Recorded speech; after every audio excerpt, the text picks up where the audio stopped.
అనుదిన నిత్య జీవపు మాటలు. దేవుని నామానికి మహిమ కలుగునుగాక.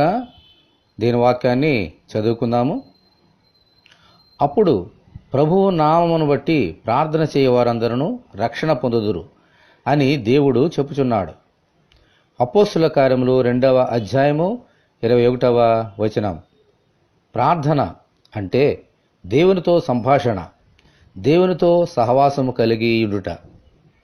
ప్రభువు ఏ కార్యము చేసినా ముందు ప్రార్థనతోనే ప్రారంభించేవారు. ఆయన శిష్యులకు కూడా ఈ ప్రార్థన నేర్పించారు.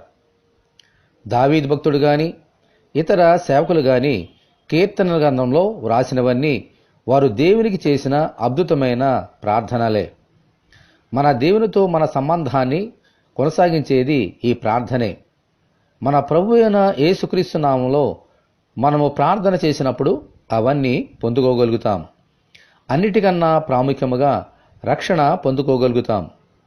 మన ప్రార్థనను ఆలకించి అడుగుడి మీకు ఇయ్యబడును అని చెప్పిన దేవునితో ఎల్లప్పుడూ ప్రార్థనల ద్వారా సంబంధము కలిగి ఉండాలి.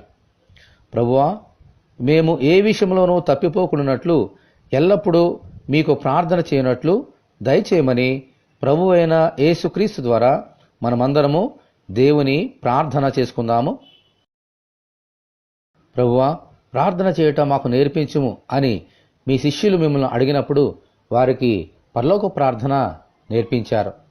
అడుగుడి మీకు ఇయ్యబడును అని చెప్పిన రీతిగా మేము అడుగు వాటి నెలను పొంది ఉన్నామని విశ్వసిస్తే అన్నీ పొందుకుంటామని నేర్పించారు. కాబట్టి నాయనా, ఎల్లప్పుడూ ప్రతి క్షణము ప్రార్థనలో గడుపుచు మీతో సహవాసం చేయుచు మీ దగ్గర నుండి జవాబులను ఆశీర్వాదములను పొందుకున్నట్లుగా సహాయం తెచ్చండి. ఎడతెగక ప్రార్థన చేయనట్లుగా మాకు కృప అనుగ్రహించండి. ఈ వాక్యము వింటున్న నీ బిడ్డలందరినీ దీవించమని యేసు అతి పరిశుద్ధమైన నామములో ప్రార్థన చేయుచున్నాము తండ్రి, ఆమేన్. దేవుని ఆత్మ మనలను సర్వసత్యంలోనికి నడిపించునుగాక, ఆమేన్. పరిశుద్ధ దేవుని మందిరం.